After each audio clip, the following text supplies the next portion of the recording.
Así va la herida por la leche de la papaya.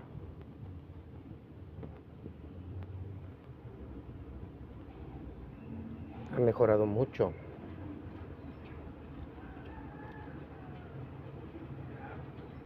Ya está cicatrizando.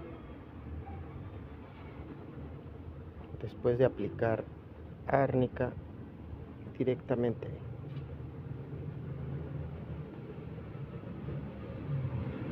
Esperemos que seque pronto.